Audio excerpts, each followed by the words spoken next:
మునుపటి భాగంలో మహర్షి వాల్మీకి నోటి నుంచి మా నిషాద అనే మొదటి శ్లోకం ఎలా పుట్టిందో చూశాం.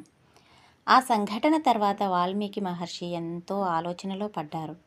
ఒక చిన్న సంఘటన కూడా మన హృదయాన్ని ఎంతగా కదిలించగలదో ఆయనకు అప్పుడు అర్థమైంది. అదే సమయంలో సృష్టికర్త అయిన బ్రహ్మ వాల్మీకి మహర్షి ముందు ప్రత్యక్షమయ్యాడు. బ్రహ్మదేవుడు వాల్మీకిని ఆశీర్వదించి ఇలా అన్నాడు: రఘువంశంలో జన్మించిన మహావీరుడు శ్రీరామ జీవితాన్ని ఒక మహాకావ్యంగా రచించు. నీవు ధ్యానంతో చూసే ప్రతి సంఘటన నిజంగానే జరుగుతోంది.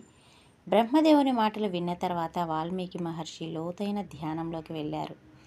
ఆ ధ్యానంలో ఆయనకు శ్రీరాముడు సంపూర్ణ జీవితం దర్శనమైంది. రాముడి జననం నుండి ఆయన బాల్యం, గురుకుల విద్య, సీతమ్మవారితో వివాహం, అరణ్యవాసం, రాక్షసులతో యుద్ధాలు, సీతమ్మవారి అపహరణ, లంకా యుద్ధం, ఇలా అనేక గొప్ప సంఘటనలు ఆయనకి స్పష్టంగా కనిపించాయి. ఆ దర్శనాన్ని ఆధారంగా చేసుకొని వాల్మీకి మహర్షి అందమైన శ్లోకాల రూపంలో ఆ కథను రచించడం ప్రారంభించారు. ఇలా ఆయన రచించిన మహాకావ్యమే ప్రపంచ ప్రసిద్ధిగాంచిన రామాయణ. ఈ మహాకావ్యంలో మొత్తం 24,000 శ్లోకాలు ఉన్నాయి. ఈ కథలో ధర్మం, నిజాయితీ, భక్తి, విధేయత, ధైర్యం వంటి ఎన్నో గొప్ప విలువలు ఉన్నాయి.